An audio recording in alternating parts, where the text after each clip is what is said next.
Welcome to Brain Roots IAS. आज हम दुनिया के उन धमनियों, उन आर्टरीज की बात करेंगे जिनके बंद होते ही वैश्विक अर्थव्यवस्था का दिल बैठ सकता है। जी हाँ, today we will be studying the strategic significance and vulnerability of global choke points. चलिए इस टॉपिक की गंभीरता को समझने के लिए एक बहुत ही पावरफुल डेटा पॉइंट से शुरू करते हैं। दुनिया का 2/3, जी हाँ, 2/3 सीबॉर्न एनर्जी ट्रेड यानी समुद्री रास्ते से होने वाला ऊर्जा का व्यापार बस कुछ गिने चुने संकरे रास्तों पर निर्भर करता है। जरा सोचिए इसके बारे में। जिस ऊर्जा से हमारी फैक्ट्रियां, हमारी गाड़ियां, हमारी पूरी दुनिया चलती है, वो मुट्ठी भर तंग और बेहद वल्नरेबल पैसेजेस से होकर गुजरती है। और यहीं से निकलती है की डेफिनेशन जो आपके मेंस एग्जाम के लिए बहुत जरूरी है। एक मैरिटाइम चोक पॉइंट, ये होता क्या है? It is a narrow passage like a strait और a canal connecting to larger bodies of water. इसे आप ग्लोबल इकोनॉमी का थ्रोट यानी गला समझिए। अगर किसी ने इस गले को दबाया तो पूरा सिस्टम चोक कर जाएगा। तो चलिए शुरुआत करते हैं मूल समस्या को समझने से।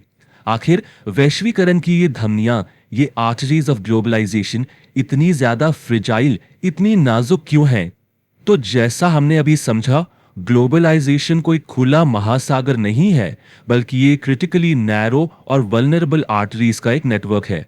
और इस वल्नरेबिलिटी को सही मायनों में समझने के लिए हमें आज के दौर में एक चोक पॉइंट की एनाटॉमी को डाइसेक्ट करना होगा। देखिए, आज चोक पॉइंट का कॉन्सेप्ट सिर्फ समुद्री रास्तों तक सीमित नहीं है। आपकी जीएस पेपर 2 के एनालिसिस के लिए यह समझना एब्सोल्युटली क्रूशियल है कि अब हम इन्हें 3 डिस्टिंक्ट डोमेन्स में कैटेगराइज करते हैं। पहला, the traditional maritime energy and trade arteries. दूसरा, the invisible but vital digital choke points. और तीसरा, the highly concentrated industrial and mineral choke points. चलिए सबसे पहले पारंपरिक समुद्री धमनियों को देखते हैं, जिन्हें अक्सर बिग 3 कहा जाता है, और ये आजकल वेस्ट एशिया वॉर की वजह से बहुत ज्यादा खबरों में है। इनमें सबसे पहला है द स्ट्रेट ऑफ हॉर्मुज। ये दुनिया का सबसे वाइटल एनर्जी चोक पॉइंट है, जहां से दुनिया का लगभग 20% तेल गुजरता है। अब थोड़ा पश्चिम की ओर बढ़ते हैं तो हम पहुंचते हैं बाब एल मंडेब पर।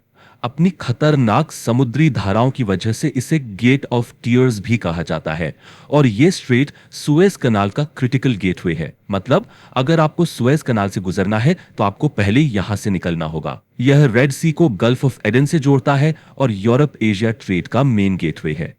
और अगर हम ईस्ट एशियन इकोनॉमीज की बात करें, जैसे चीन, जापान और दक्षिण कोरिया, तो उनके लिए द स्ट्रेट ऑफ मलक्का उनकी लाइफलाइन है। यह इंडियन और पैसिफिक ओशंस के बीच का प्राइमरी मैरीटाइम कॉरिडोर है और उनकी ऊर्जा सुरक्षा के लिए बेहद बेहद जरूरी है। ठीक है, अब चलिए अपना ध्यान विजिबल से इनविजिबल की ओर ले जाते हैं। आज की जियोपॉलिटिक्स के लिए जो मॉडर्न चोक पॉइंट्स क्रिटिकल हैं, वो है डिजिटल चोक पॉइंट्स। एक ऑयल टैंकर की वल्नरेबिलिटी तो हमें साफ दिखती है, उसे ट्रैक किया जा सकता है, लेकिन जिन सबसी डेटा केबल्स पर हमारी पूरी डिजिटल दुनिया टिकी है, उनकी नाजुकता वो तो पूरी तरह से लहरों के नीचे छिपी हुई है। आपको इसका पैमाना समझाने के लिए एक फैक्ट बताता हूं। यूरोप और एशिया के बीच जितना भी डेटा फ्लो होता है, उसका 90% से ज्यादा रेड सी कॉरिडोर में बिछी केबल से होकर गुजरता है। अब चलिए डिजिटल से फिजिकल वर्ल्ड में वापस आते हैं। तीसरा डोमेन है इंडस्ट्रियल। रेयर अर्थ मिनरल्स का उदाहरण लीजिए।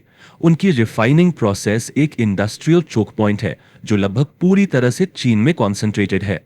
अगर यहां कोई डिस्ट्रप्शन होता है तो ईवीज और विंड टर्बाइन से लेकर हमारे स्मार्टफोन्स तक का ग्लोबल प्रोडक्शन ठप हो सकता है।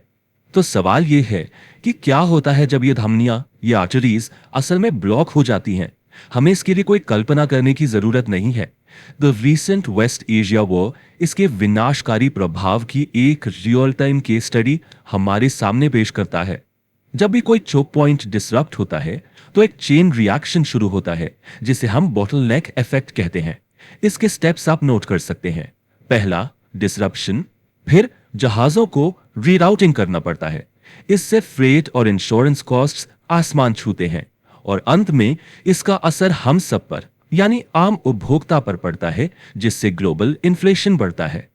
इस असर को विजुलाइज करने के लिए चलिए ट्रांजिट टाइम्स की तुलना करते हैं।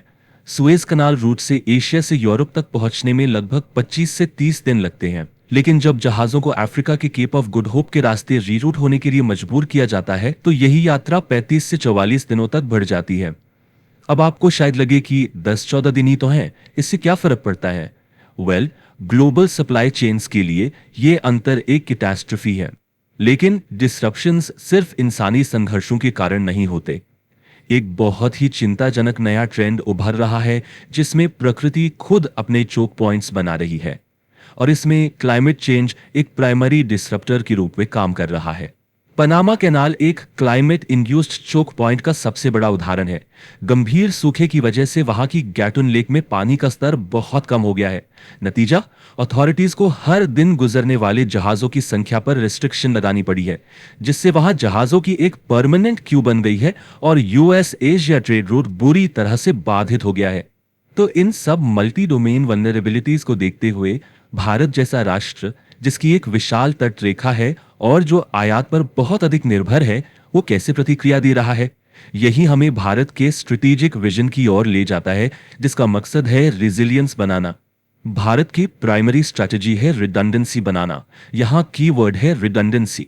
स्ट्रेटेजिक थिंकिंग में इसका मतलब है एक बैकअप प्लान तैयार रखना। The India middle east Europe economic corridor या आईमैक आपके GS2 आंसर्स के लिए एक परफेक्ट केस स्टडी है। इसका मेन ऑब्जेक्टिव एक वैकल्पिक मार्ग बनाना है जो रेल और शिप रूट्स को इंटीग्रेट करके रेड सी स्वेस कैनाल रूट को बाईपास कर सके। इंफ्रास्ट्रक्चर के साथ साथ भारत महासागर विजन के जरिए अपनी नेवल डिप्लोमेसी को भी मजबूत कर रहा है। इसका मकसद इंडियन ओशन रीजन में भारत को एक सिक्योरिटी प्रोवाइडर के रूप में स्थापित करना है, फ्रीडम ऑफ नेविगेशन सुनिश्चित करना है और भविष्य में सबसी डेटा केबल्स की सुरक्षा में भी निवेश करना है। तो हमारी इस पूरी चर्चा से अल्टीमेट टेकअवे क्या है? चलिए हमारे इस कनेक्टेड वर्ल्ड की फ्रेजिलिटी के बारे में जो क्रूशियल लेसन है उसे डिस्टिल करते हैं। सच तो यह है कि एक ग्लोबलाइज्ड दुनिया में हमारी सबसे बड़ी ताकतें यानी हमारे कनेक्टिविटी के नेटवर्क्स हमारी सबसे गहरी कमजोरियां भी बन सकती हैं। वेस्ट एशिया वॉर ने यह साबित कर दिया है कि कैसे एक संग्रह से रास्ते में मौजूद कुछ लोग पूरी वैश्विक वित्तीय प्रणाली को बंधक बना सकते हैं। Given that 90% of Europe Asia data flows through the Red Sea, how should India prioritize its digital sovereignty in the event of a total subsea cable disruption in that corridor? इस पर जरूर सोचिएगा। We will explore this question in a future session. अगर आपको ये lecture helpful लगा तो channel को लाइक, शेयर और सब्सक्राइब करें।